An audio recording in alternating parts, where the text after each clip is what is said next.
And we're on. This is number 11 from page 31. Okay, how do we even start this guy?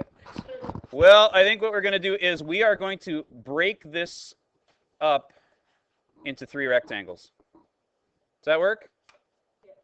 Okay, that's the way I'm going to do it. So I'm going to break this up into 3 rectangles. So I need the area of this building, including its roof. This is how I approach the roof. So I'm going to do the roof first. The roof is these 1, 2, 3 rectangles added together. This one here is 18 by, I don't know yet. This one is 10, because of that little tick, by, I guess that's also got to be 10. So that's 10, that's 10. And if this is 10 and this is 10, since it's 27 all the way across here, that, I don't know, from the first rectangle must have been a 7. So my roof is 7 by 18, that's this area, plus 10 by, oops, I didn't figure that out yet.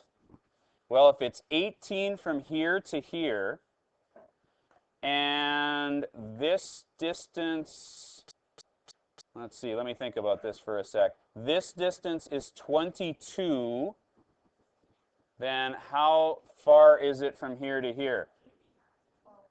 It must be 12. No, it doesn't say. Good question. Why aren't these 3 sections the same? They're not, because those 2 are the same because they gave us those ticks, and they have to be 10s. 10 plus 10 plus 10 doesn't make 27. So it's got to be 10, 10, and 7. So anyway, back to what I was dealing with. How do I figure out how tall this line right here is? So I'm hearing that it's 6. And here, let me get rid of all these numbers, and I'll show you why that's a 6.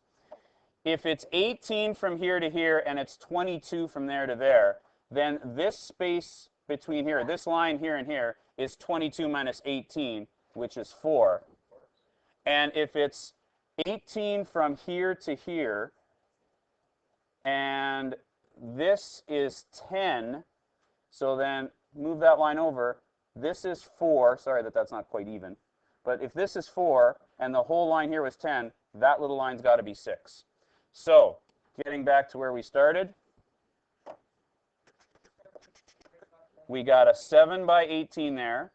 We've got a 10 by 6 here. No? Is that right? Oh, no, I'm sorry. It's 6 up here. My bad. That's a 12 then, because 6 plus 12 makes 18. That's better. So that's a 12. So it's a 10 by 12 for this rectangle here. And then for this rectangle, that was the easiest one. That's why I left it to last. It's 10 by 22. It's the only one where I didn't have to figure anything out. So there. All that, and that just gave me the roof.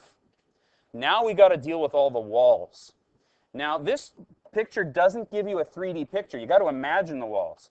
Every line here represents the length of a wall, and the wall comes up in 3 dimensions from this line, and they're all 8 meters tall. So let's go back and label all our lines again. This is a 10. This is a 10 because of those ticks. This we decided was a 6. This we've decided was a 7.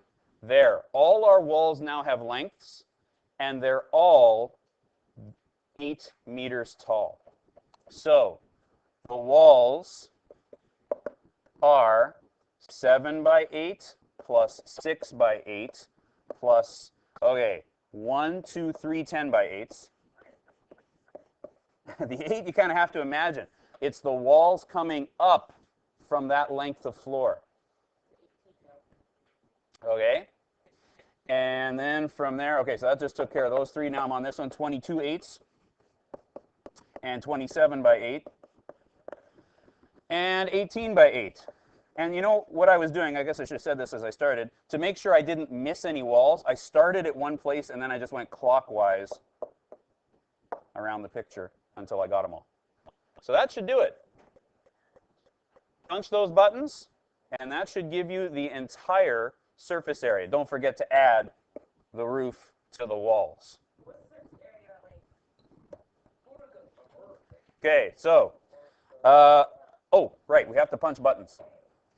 We have punched buttons, and we have come to the conclusion that it is 1,346 square meters of wall, including the roof. And that's number 11.